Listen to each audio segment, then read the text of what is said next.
अरे आसिए से कई के बिए अरे बच्चवा हमार अरे कंपटीशन देता। देखिए भैया, आज के समय ऐसा हो गया बाकी बेरोजगारी इतना हो गया बाकी 1980 में ही गाना के भाव बा कि 1980 में ही लड़का बीए फाइनल कर ले बा और नौकरी नहीं के मिले, कंपटीशन का तैयारी कर रहा बा भैया।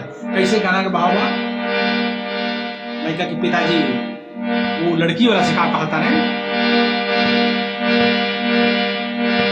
अरे कियासी से कई के बिए अरे बच्चवा हमार अरे कंपटीशन देता। अरे कियासी से कई के बिए अरे बच्चवा हमार अरे कंपटीशन देता। हे मैम लेके एडमिशन कंपटीशन देता। हे मैम लेके एडमिशन कंपटीशन देता।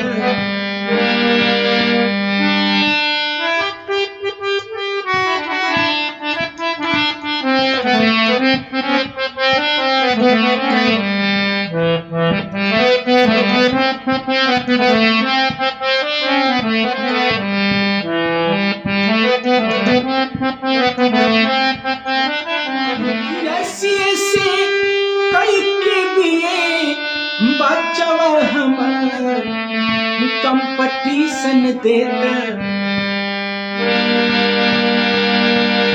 अरे की कंपटीशन देता कि ये मैम लेके एडमिशन कंपटीशन देता। ये मैम लेके एडमिशन कंपटीशन देता।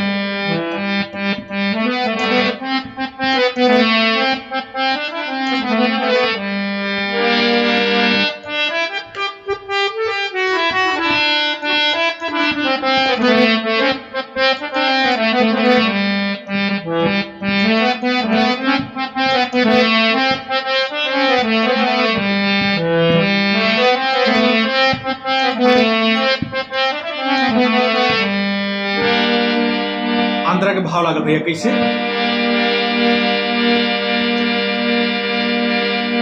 वही दिन से एमे वो में कैले बाड़ी बाबू हम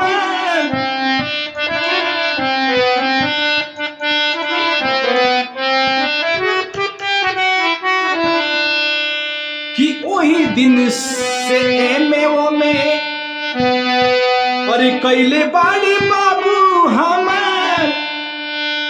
अरे नौकरी के चक्कर में अरे दौड़े ताली बाबू हम नौकरी के चक्कर में दौड़े ताली बाबू हम।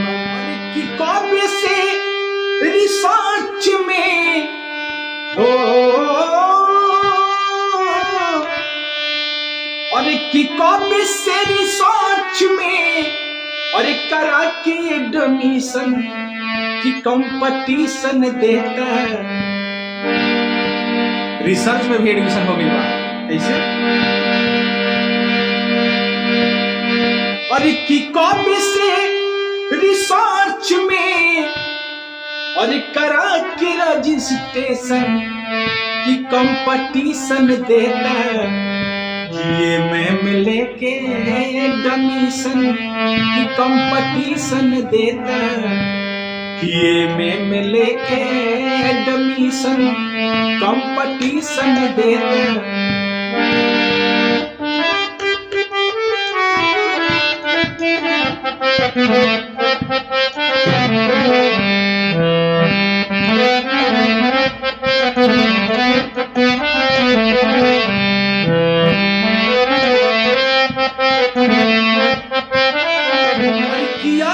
से कई के बिए अरे बच्चवा हमार की कंपटीशन देता। अरे 80 से कई के बिए बच्चवा हमार की कंपटीशन देता में लेके एडमिशन कंपटीशन देता में लेके एडमिशन कंपटीशन देता में लेके एडमिशन कंपटीशन देता।